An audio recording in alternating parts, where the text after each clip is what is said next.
Hello guys, this is Mahmoud Raouf.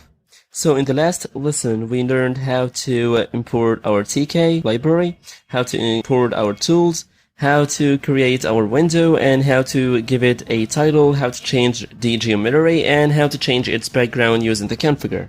So almost any property that you need to give to your window, you make it through the configure.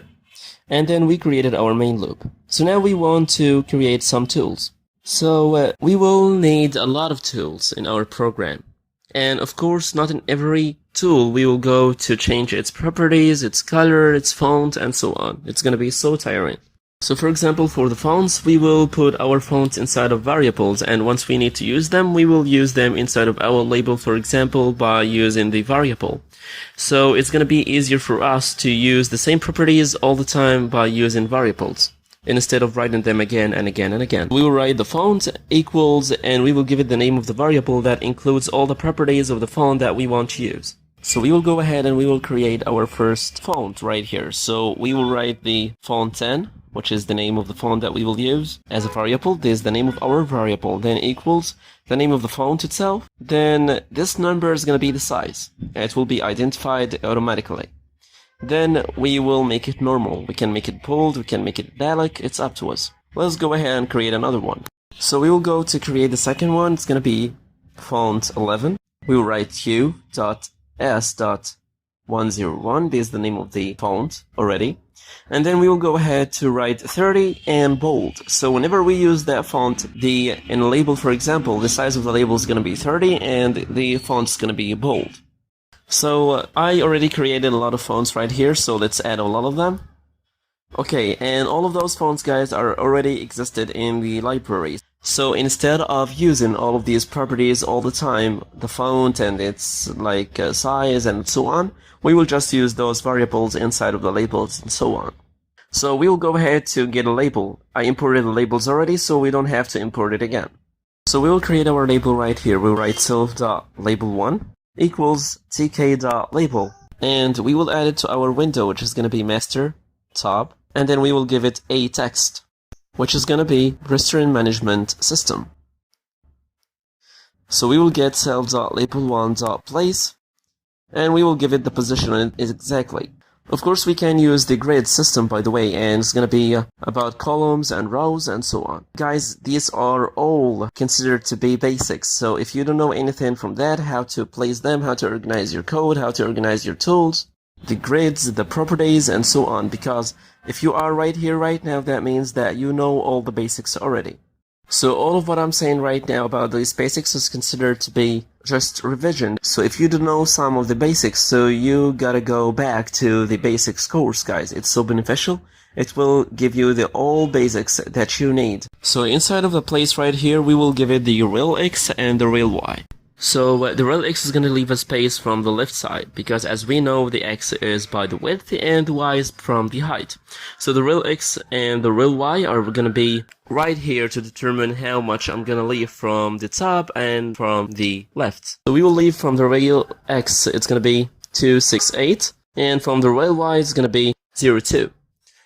And let's leave the width and the height until we check the code like that. So we will go ahead and we will check the code. Let's run the program. So as you see, guys, you will find that it left from the X, or from the left side, it left about 268. So each number of those, it has about 10 numbers after it. Like the 2, it has 21, 22, 23 until it reaches 30. And for the 26 also, it has 10 numbers after it. So why we do use all of these numbers, or why these numbers are existed? It's existed to provide us with more accuracy in determining where we put our tools. So if you are using, for example, 0.2, you will find that it's moving a little bit to the right. It's moving by a column. And if you choose 0.28, you will find that it's moving within the same column. Okay? So, and so on. So it provides you with more accuracy where you will put your tool. And in the real Y, you will find that it's obvious so much because we left here 0.02. So it left about 2 points from the top side. So let's go ahead and we will change the size of the label itself. So we will make the height to be 51. and the width is gonna be 507. So of course we will not use the label like that because the background of the label is different from the background of the window. So we will make it the same. So we will go and we will add the attribute, which is background, and we will change the color to be the same background color of the window. So we want to change the font itself. So we will use which one of those up there? We will use font 11. So once you run the code, you will find that the font became bigger and it became bold and it became in a different shape from the last one. So we want to change the color of the font itself. So we will go to add the attribute, which is foreground color, and we will give it the color that we want right here. So once you run the code, you will find that the font itself or the label is going to be ready instead of you. That the label will be ready in front of you and we will not add anything else to it. So now we want to add some time right here exactly, so it will be obvious in front of the user where he started working, or he will put time in consideration all the time while he's working. So we will use the local time. So we will go ahead and we will create the local time up there. So we will write local time equals time.asc time, then time.localtime, and we will pass time and time right here. By the way, this is all stable. You can use it every time in the same way, so you don't have to save all of this. So now nothing is gonna appear in front of me because we need to put a label or to create a label so it will show me the local time inside of it. So here we must make a dot, not comma, sorry, time.time. And I hope sometimes to get an error in front of you guys so you will learn how to deal with errors right here. So let's go ahead and we will take a label. So we will copy and paste that one. Then we will remove the TK and we will remove the text. We will change it to be local time.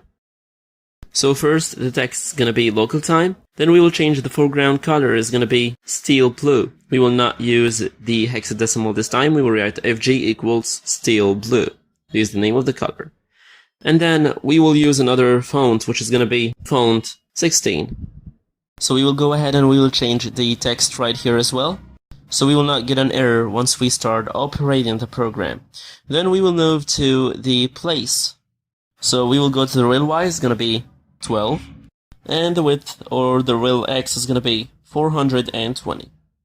So let's run the program and check it out. So you will find that the local time is a staple up there. You will find that the color of the foreground, the size of the font, and the size of the label, everything is set in exactly where we want it to be. So we here now open the program and you will find that the local time is going to be a staple, it's not going to be changed. Why though? Because it's important to show the user when she exactly opened the program to work on it. So let's recap. So the local time is something stable, it's just that line right there. So it's stable and it's not changing, so you don't have to think about it a lot, you can just take that line and put it whenever you want. And then you have to import the label, not to get any error. Then we added our font inside of variables and we used our variables inside of our labels.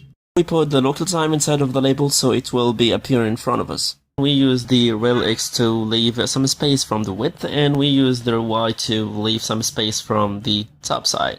As you see, we used at first 2, it left about 2 points, and then we used the 12, so it was wider right here. And we said that we can use other ways like the grid, and then we can use the pack, which allows me to place my tool on the window in any random position. And you will find all the explanation of these tools will be in the basics course. So if you don't have any information about these tools, so I wish you to go back to the basics tools and you will find a lot of explanation about these tools and how to use them from the scratch.